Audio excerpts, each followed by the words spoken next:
it's a little terrifying because you absolutely cannot miss. Goalies now are completely at a premium. Not, right? Like, Canada doesn't have a ton of great options.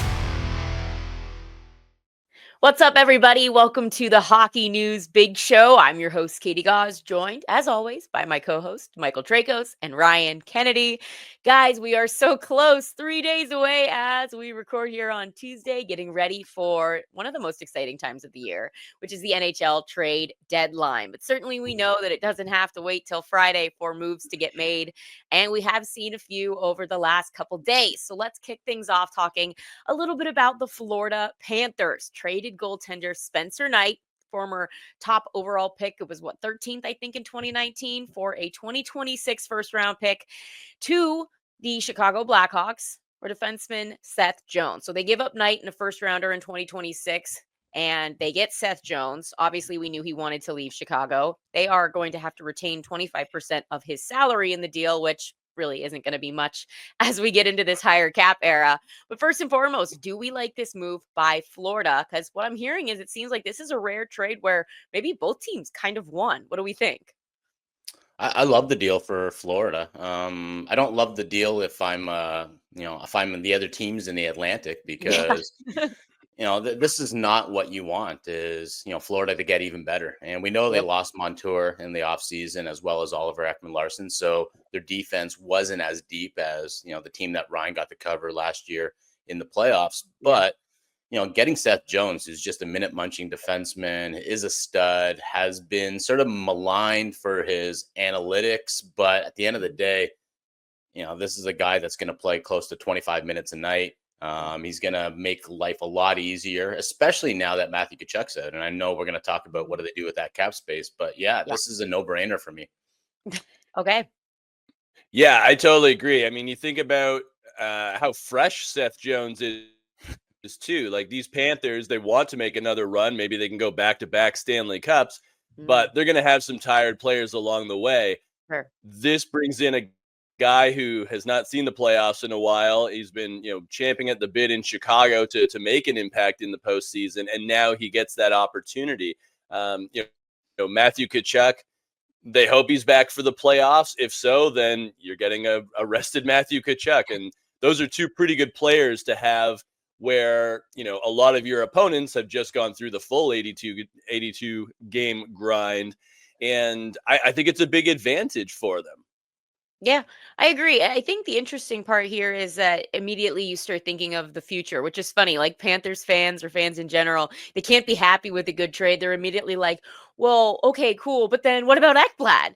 And they already start worrying about problems that are not right now. So it is interesting to think about because Aaron Ekblad is going to be a UFA. Does Jones coming in just sort of like mean the writing is on the wall, or do we see them making an effort to keep both? I think they could I keep wouldn't be both. surprised. Yeah, what do you think, Ryan? Keep both? I think they keep both as well. I mean, the cap is going up. I would say the one X factor is that Sam Bennett is making less than $5 million. And we know that's not going to be the scenario after this summer because, he's a pending UFA. So there might be a tough decision to be made regardless when it comes to Sam Bennett. But I mean, if you're Aaron Ekblad, you're a lifelong Panther. Do you take a bit of a haircut on your deal, on your next deal, to stay with the franchise, the one that took you first overall in the draft all those years ago? It's something to consider. I mean, he's 29 turning 30. Yeah. Would he be happy with $6 million a year instead of his current $7.5? Yeah, and what defenseman doesn't want to play behind Alexander Barkov, who just makes your life as a defenseman so much easier? And that's not even mentioning that you've got Bobrovsky in net. So you're talking about insulated. Like, you've got one of the best goalies, and then you've got one of the best, if not the best, defensive centers. So, yeah, I'm with you, Ryan. I can't see a scenario where Aaron Ekblad's like, maybe the grass is greener in, random market. Like, he likes it in Florida. Like you said, I think there's something special about, being drafted by a team and wanting to stay there. And you've talked about this, but especially as a number one overall pick, it almost feels like that's your home, that's your family. And it's going to take heaven and earth for you to kind of look the other way. Yeah, you make a great point about Barkov, man. It really is like playing with an extra D man when he's out there. He's so Yeah. responsible. It makes your life great. All right, well, let's talk about a newer Panther who has certainly made himself very at home. Matthew Tkachuk has been thriving there. Unfortunately, he gets put on the LTIR. Bill Zito said on Monday he's going to be out for an extended period of time. So as of right now, it's not even a guarantee that like first round, first game, he's going to be ready to go. Regardless, we get to talk about that 8.7 cap space that is now remaining. What do we see the Panthers doing with it? And if you're other teams in the Atlantic, how terrified are you of the fact that they can make more moves? Well, first off, how did Matthew Tkachuk get dressed for that championship game at the Four Nations if his groin was this bad? Like, are you telling me that Kyle Connor wasn't a better option than him? So like, much heart. There should be some What he serious does. second guessing there with Mike Sullivan as probably to not a why good he choice. chose Matthew Tkachuk. Probably not the best move, but he was a great No. motivator. All right, what are we doing with our Yeah. shopping spree?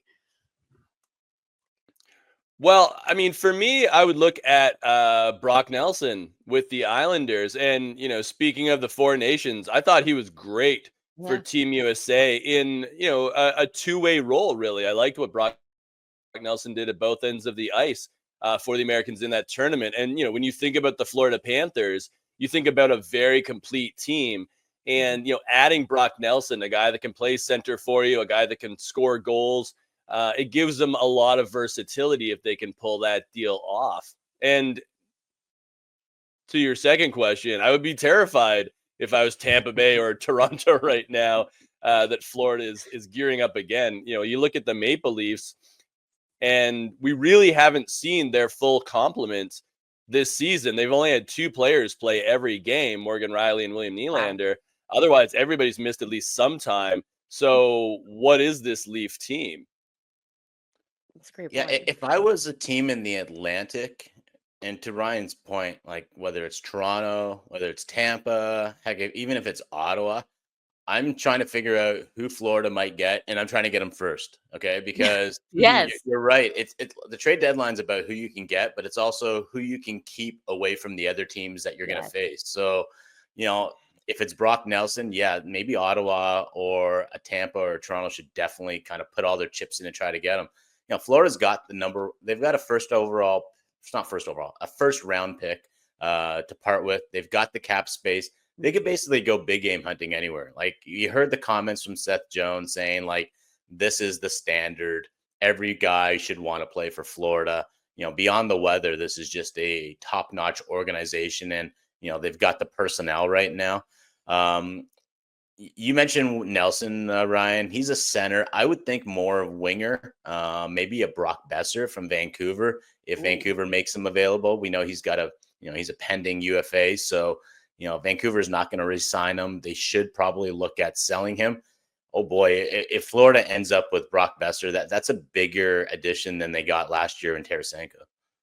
Yeah, it's scary moves, but I like it because this isn't checkers. We're straight up playing chess, and half the battle is making sure your team or your opponent doesn't have to face someone that you wanted, and now there they are on the other side of that blue line. All right, well, let's talk about the Western Conference here for a bit. The Colorado Avalanche made a deal with the New York Rangers, so they acquire Ryan Lindgren, Jimmy Vesey, and Hank Kempf. And the New York Rangers, in exchange, get Juuso Parssinen, Calvin DeHaan, a 2025 second round pick, and a 2025 fourth round pick. The Rangers also retain 50% of Lindgren's salary. So, first and foremost, did the Avs pay too much of a premium in this trade, considering that we know New York wanted to move on from Lindgren and his underlying numbers haven't been outstanding? I'm actually pretty good with the deal. I don't think they gave up that much in terms of NHL talent, and especially like with the salary retention. I think that's so huge with these trades, and I always have a trouble thinking like, wait, like you're giving away a guy and you're keeping money, like unless you're getting like a super premium for it. I just don't get it. Yeah, Ryan Lindgren has struggled of late, but we've seen what he's capable of, and if you think about Colorado, like they're not getting him to be a top pair guy. You know, like they got Cale Makar and Devon Taves, like that's their job. Like Ryan Lindgren's going to be a depth guy. Like maybe he's a 4, maybe he's a 5 on your defense core, and that's fine. I think he can play that role. And, in Jimmy Vesey, you get kind of a utility guy that maybe plays on your fourth line. But I don't think Colorado really gave anything up other than, that one selection, that second rounder. Mm-hmm. But at this point, when you have McKinnon and Makar, and now Netish, you're going for it. And I think this was, for me at least, it was a pretty painless transaction for the Avs. Okay. Yeah, I guess Lindgren is the guy that sort of replaces what they lost in Bowen Byram a year ago. Like, I don't think they really kind of replaced him on the back end, did they? In that very different style. Yeah, totally they're different also style, but I mean, doing like, they're still looking for that, another guy. whether it's a top 4 defenseman. Right. And they're dealing with I'm not- Josh Manson being injured too, so they're kind of thinking in that That's a really good point. frame of mind as well. But Yeah, I'm not overly thrilled with the move. Like, I don't know. They didn't have to give up a whole lot. Jimmy Vesey, I don't know how many teams this guy has burned through, but he just seems to, he's not good enough for He's top Mr. 6 Puck role. Doku.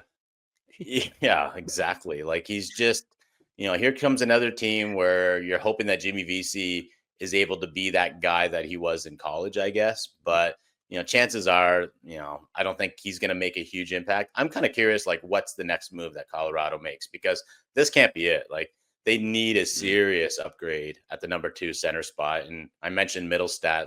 That trade really hasn't worked out for them.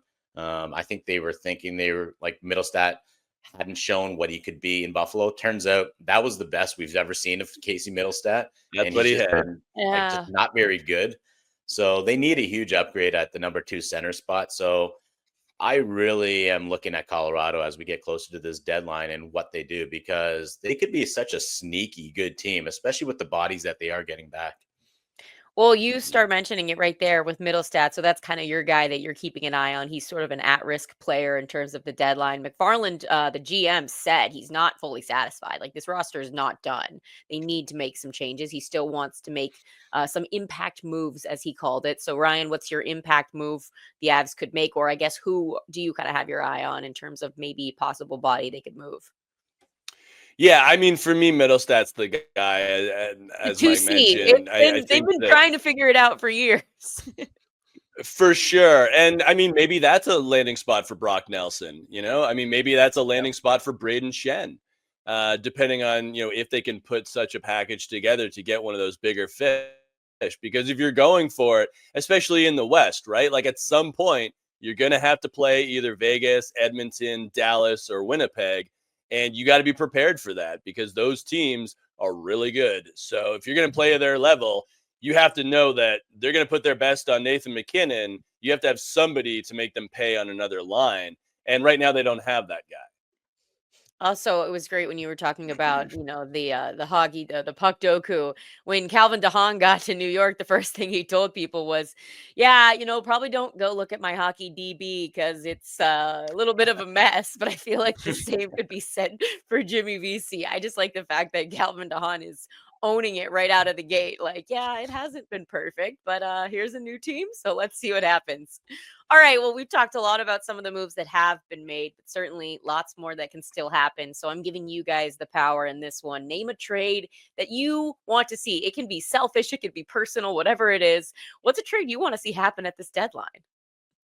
Okay, I really want to see Buffalo and Vancouver make a trade, like an actual hockey trade. I know it's probably unlikely, probably like the same sort of percentage chance that we see Rantanen get moved, which I also hope happens. But yeah, like, I really think that both teams just need a big change, and a Pettersson for Dylan Cousins would make me really happy, because I would get excited about both teams. Right now, I'm just kind of like, oh God, stop talking about the Buffalo Sabres and how bad they're struggling, or stop talking about how much drama is in Vancouver, because I'm kind of over it. So let's make it happen. All right. Like, just pull the trigger on those guys.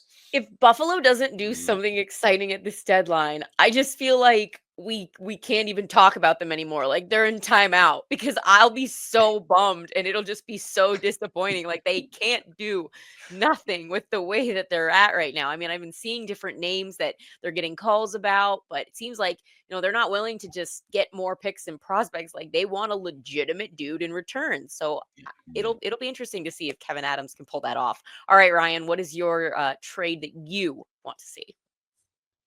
Okay, just for the pure chaos of it, Yes, the which we Vegas Golden love. Knights, they always go big game hunting. I'd love to see them get Braden Shen from St. Louis. Ooh. Add just another awesome forward to a core that already has so many great names, from Eichel and Stone to Hurdle. William Karlsson, the original misfit. Braden Shen going there. Obviously there's going to be some cap deferral. They've got some injured guys. We know that people are already rolling their eyes. Vegas, they've become sort of the fun villains, I think, in terms of how they work with the cap and how they bring in these players and make these deals. And they're all about like the present. They do not care about the future. They want banners. Just to watch people's heads explode, I would love to see them win Braden Shen, because as we know, there are a lot of teams that are in on Braden Shen that would love to have that kind of like heavy physical two-way presence up front. So if the Golden Knights got him, I know everybody would lose it, and that's funny to me. But then Michael would be sad because we talked about how he might be a great fit in Toronto. So we can't have that. It's true. Everyone's a good fit in Toronto until they Also come true. to Toronto. They stay healthy, especially because we like you mentioned earlier, we don't even know how good the team could be when everybody is actually kicking at the same time. All right, well, what is one team that you are just kind of confused by heading into the trade deadline? You aren't sure where they stand or what their goals are or their plan is. Like, you just don't really have a good read on these guys. What do we think? I mean, I'm going to go with the New York Islanders, and part of this is because as we know, Lou Lamoriello, he doesn't like leaks. He doesn't like talking about things out of school, as it would be, like before they happen. So, I mean, maybe Lou has a plan to, jettison a whole bunch of guys and rebuild. We have no idea. Maybe he's just going to, stand pat. But where the Islanders are right now in the standings, it's like, technically they're not out of it, but there would be a lot of teams to leapfrog, and it's probably prudent to make some moves, whether it's Brock Nelson or, I know Noah Dobson's name is out there, but I kind of feel that's teams that are hoping he's available because, even though he's had, a down year, like, we've seen the upside with Noah Dobson, and it is very high.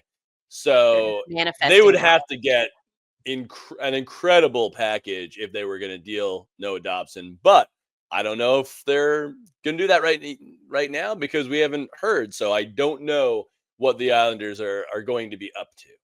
Yeah, Lou's like a true wild card, and honestly, I kind of am here for it in the sense that it keeps things interesting because you really will not know until it's right down to the wire. I heard people talking about it on NHL Network Radio. Like, is he really waiting for these last 2 games before the deadline to make a decision? Like, of course not. He knows what he's doing. It's just great because no one else does, and I have a lot of time for that. What do you think, Michael? Who are you just not sure about? Well, Ryan mentioned the team in the East. I'll go in the West, and you can have your pick, whether it's Calgary, St. Louis, or Utah. They're all sort of in the mix, and yet we keep hearing about. I'll focus just on the Blues. Like, Braden Shen's available. How is he available when the Blues are only 1 point out of a playoff spot? Yeah, and the team that they have to catch is Calgary, and the other team that they have to leap over is Vancouver. Like, right now, I think St. Louis has a better chance of making the playoffs than both the Flames and the Canucks. And that's with St. Louis having, played 2 more games. So you got Jordan Binnington and you've got a Braden Shen who everyone wants. Why would you trade him? Same thing with Colton Parayko. I keep hearing his name out there. I'm just like, why? Like, keep him, make the playoffs. They have a lot of young guys. Like, they just got Dylan Holloway. They just got Broberg. Both guys are having fantastic seasons. What would be fantastic for them? Going into the playoffs and getting some more experience. So that's a team that I'm sort of wondering about. Like, are they a seller? Are they going to stand pat? I'm looking at the standings right now, and if I'm the GM, I'm standing pat. Yeah, it's fair. And Utah's interesting because we see them like they're signing players, like they just signed Oli Mata to his extension, and then they're working on a deal with Mamelka. So it's like they're kind of doing both at the same time, and they're still right there in the mix as well. they've been pretty clear about the fact that like they are going to make moves. They want to bring in more big fish. Will that happen at the deadline, or will that happen more into free agency? I guess we'll have to see. But if the Blues are that close, it really does feel like, why are you in the seller conversation? Like, are you just trolling everyone and you're actually keeping these guys? All right. Well, how about this one team that seems undecided about being a seller at this deadline that kind of just needs a reality check and should commit to the role? I'm going to go Boston. And I know Ryan doesn't want to see Brad Marchand moved. I say move him and then re-sign him in the summer. If you like him that much and you want to keep him in Boston, it sounds like he's open to the idea. I saw that floated on one of our team sites that, Marchand's, he's like, if it's better for the team, trade me, get some assets, and then I'll come back. I'll still be your captain. I would love that. You'd be like, I'm back. I'm trying to think, have we ever, I'm sure we've seen it, but when's the last time that has actually happened where a guy has been like, I'll be a rental, you get what you need, and then I'm coming back? Mikko Rantanen's going to do that when he doesn't sign in Carolina and then comes back to Colorado. Well, I think you're not allowed to say it out loud. If I'm McFarland there. That's the secret play that we're all waiting for. All right, Ryan, well, what about you? I mean, for me, it's the Rangers because, we've already seen them trade Lindgren. But as you pointed out, Katie, he was somebody they were going to move on from anyways. And then they kept Riley Smith out of the game the other night as a precaution if he was going to be dealt. But at the same time, it's like, don't you have to make the playoffs? Like, you're not a team that's building for the future. This is a team with Panarin, Fox, Shesterkin, like, this is your time. It's supposed to be your time. Yeah. And now you have JT Miller, who's an absolute beast when it comes to important games. And a guy who, if you're in the playoffs, I don't think you want, Mike and I were talking about this the other night. It's like, you don't want to see JT Miller on the other side of the ice if you're in a playoff series. Like, that's what this guy is built for. So, I mean, maybe Chris Drury is just kind of honing things and like getting rid of players that he thinks he can get rid of without, completely decimating the squad. But I mean, keep in mind, he's already made trades this year, losing Jacob Trouba and, Capo Caco, who I think has looked pretty good in Seattle. Although I will also say Will Borgen has looked good for New York, but I'm just a little like up in the air on the Rangers right now. Yeah, I mean, I think it's kind of been the conversation we've been having for months now. It's like they're crawling in, they're closer, but they're not there, and then they're making trades, but they're not replacing some of the key things they do need. Are they going for it? We know they need to. They have too many good players not to. They're an interesting one to watch as we get down to the final wire of this deadline. All right, well, how about hindsight? Because it's always 2020. So let's take a little bit of a trip back to last year's deadline. What was the best trade now that we have a full picture of how it played out from last year's deadline? Well, as Ken Campbell always likes to point out, only one team makes the best deal at the trade deadline, and that's the Stanley Cup champion. So even though I was going to say Jake Allen to New Jersey from Montreal, that was a fantastic deal last year. Yeah. But I'm going to go with Vladimir Tarasenko going from Ottawa to the Florida Panthers because the price tag was very low. I think it was like a fourth rounder or something like that. And Tarasenko turned out to be a depth guy that really fit in with the Panthers. He had cup-winning experience already with St. Louis. And, he used to be that big-time goal scorer. But at this point in his career, he's more of a depth guy. But he was blocking shots for the Panthers. He was doing whatever they asked in the time he was given on the ice. And I thought he played really well in the final and, had some important goals. But just the two-way game he played, I thought he really elevated himself and gave the Cats what they needed. Yeah, there's a lot of goals at the deadline, but ultimately the teams that are buying have the goal of winning the cup in mind. So it makes sense. That would be a pretty clear winner. All right. What about you, Michael? There is an asterisk attached to that that statement, Ryan. That's if you can keep the players you traded beyond the deadline. And that's why I'm going to mention Vegas, because not only did they win the deadline by getting Thomas Hertl and Noah Hannafin last year, they did so by keeping both guys and not giving up really that much aside from just picks. And, what are picks when you're Vegas? Picks, schmicks. I don't think they've ever held on to a first-round pick since they've landed that franchise, to be honest. I'm trying to think. Brendan Brisson. Brendan Brisson's Okay, we'll see. The deadline's coming up, okay? We'll see if he's still there. But, that was such a great move because they were able to, re-sign Hannafin. Hurdle's still there. And when I'm looking ahead to this year's playoffs, boy, Vegas is still that juggernaut that I do not want to face in the Pacific or in the West. And if there's a team that can take down Ryan's Dallas Stars, probably is the Golden Knights. So the Panthers won it in the sense that they won immediately by winning the Stanley Cup. But the bigger picture winners, which does make sense, are the guys that you just mentioned, right? They keep them. Now they have a chance to go for it again with them, as opposed to Florida, who obviously isn't with Tarasenko, but they're doing their own thing. All right. Well, we talk about some guys that did well at the deadline. Who had the worst trade deadline last year? It was the worst trade, didn't pan out. You're just kicking yourself now that you see it a year later. For me, it was. Oh, go ahead. Yeah. Sorry. I was going to say, for me, it was the Rangers acquiring Alexander Venberg. They gave up a second for him and I think a conditional pick as well, but he had 2 points. Didn't love it when it happened. Yep. Yeah. And even when the trade happened, it was like, okay, the Rangers were right to obviously be buyers last year and try to go all in, but it was like, him? That's going to be your difference maker? What do you think Alexander Venberg's ceiling is offensively? Because he's not a shutdown guy. And he didn't have a good amount of points for them in the regular season, and he had even less in the playoffs. So for me, that was kind of like a wasted opportunity. And, a second round pick, you can get a decent player for that. Alexander Wenberg does have an adorable wiener dog named Lexi, though. So there's at least some plus side to trading for him. Fair enough. You need to add that to your dog core on your team. Did a whole feature on it when I had him in Florida. Ryan, change your mind right now, okay? Just go back and redo that. Wait, but all right, he's worth a first.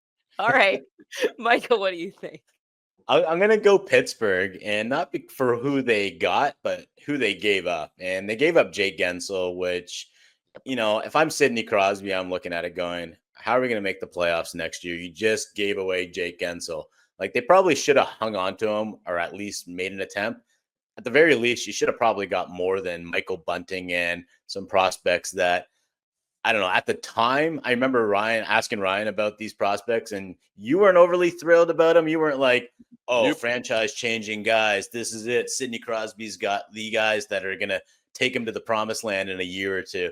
It just seemed like such a meh trade, especially for a guy in Gensel who, I know he's kind of overshadowed by all the amazing talent in Tampa Bay, but we saw at the Four Nations, what a goal scorer this guy. And come playoff time, he's just a tremendous guy. So I know Pittsburgh's probably in a better spot this year if they have Jake Gensel.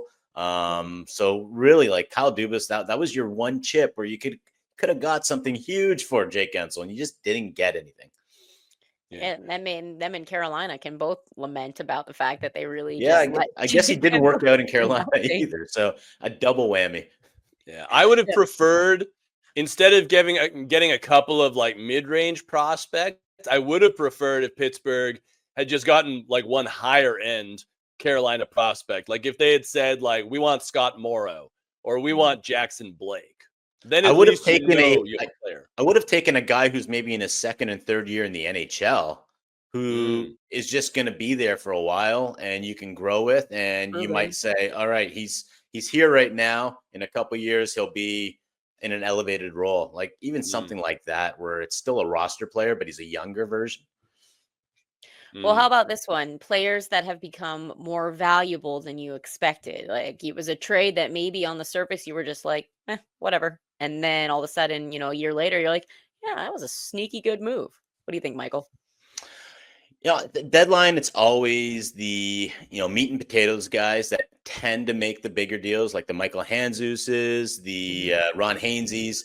Last year, Dallas traded for Chris Tanev, and obviously they didn't win the cup, but they got to the conference final, and Chris Tanev's such a a guy that every playoff team needs because he blocks shots, he kills penalties, and he does sort of the just real simple plays on the back end. So Yeah.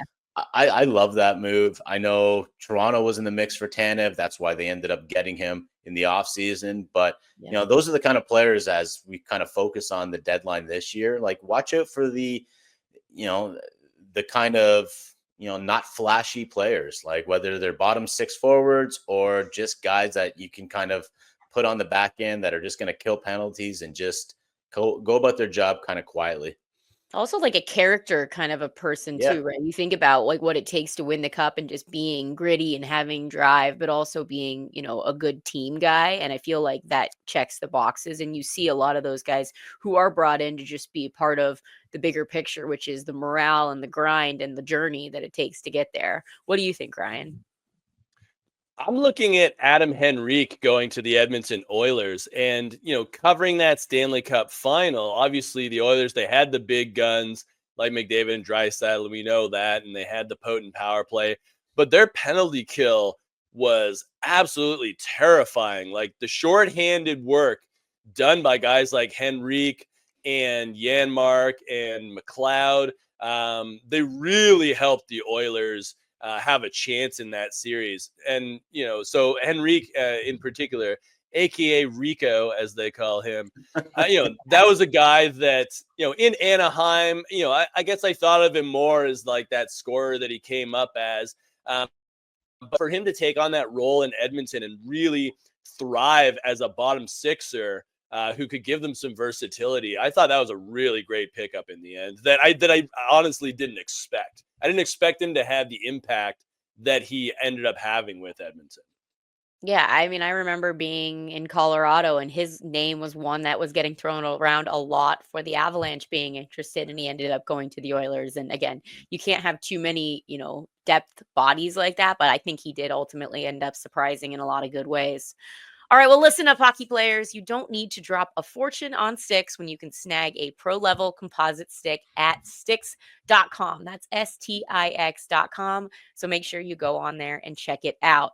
Let's get into some rapid fire, guys. We've talked a little bit about some teams and the work that their GMs have to do right now. So let's play Would You Rather. Would you rather be the Pitt GM, Kyle Dubas, or the Buffalo GM, Kevyn Adams, at this year's trade deadline? And you can't say neither. Michael? I'm going to go Kevyn Adams, and I'm sorry, Ryan. I'm kind of forcing you to take Kyle Dubas, or maybe you take Adams as well. No, you're not. Yeah, you can't say neither, right? Remember that. He doesn't want to be Buffalo. I just think there's a lot of options if you're Buffalo. Like, you really can't go wrong, is how I feel with the Buffalo Sabres right now. Like, you could trade Dahlin, Tage Thompson, Owen Power, and Buffalo fans are going to be like, okay, sure, let's do it, because last time I checked, it's been like 13 years since we made the playoffs. So whatever you guys think we should do, this is better than what we're gonna have right now. So I think they do have a lot of options, and I don't suggest they should trade Dahlin, Tage Thompson, and Owen Power, but maybe not all together. Maybe a Dylan Cousins. Again, I keep pounding that one, but there's some options there for Buffalo. Okay, that's fair. You do have a lot to work with because essentially the expectations are zero. So please, anything. All right. So what do you think, Ryan?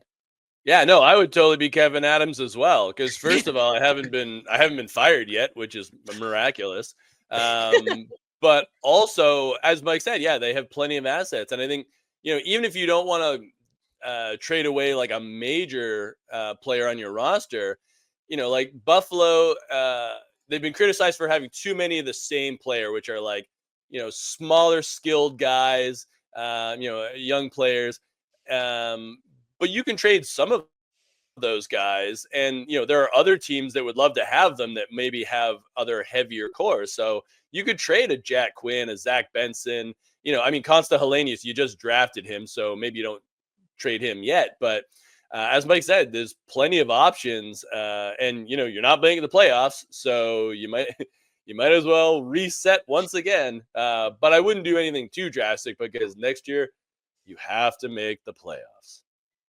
Okay, so the moral of the story here is that absolutely no one wants to be Kyle Dubas right now, and I really wouldn't blame you for going that route. He's got a lot of challenges, he's got not a lot to work with, he's got a lot of no move clauses, he's got a lot of headaches. All right, how about this? Let's play buyer or seller. The Montreal Canadiens, as we speak at this very moment, are just 1 point out of a wild card spot. They are certainly back in the mix. They had another little resurgence. Are they a buyer or a seller? What do we think, Ryan? I still think they should be a seller because their most valuable assets are not their top guys. They are those kind of like the Adam Henriques that we talked about earlier, the guys that fit in on a team that needs that one last puzzle piece. So whether it's Jake Evans or Joel Armia or both of them, it would hurt Montreal to lose those guys, but you could get some nice assets that you could flip for help down the road. And I kind of feel they're one of those teams where the fact that they're playing important games in March is kind of a victory unto itself. Okay. And I think Habs fans would understand that at this point.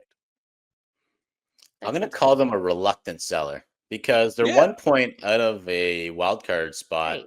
They're on a 5-game heater right now. And like the only way I trade Jake Evans, Ryan, or Joel Armia is because the market is a seller's market. And normally a Jake Evans is probably worth a 3rd round pick, maybe a 4th round in some years.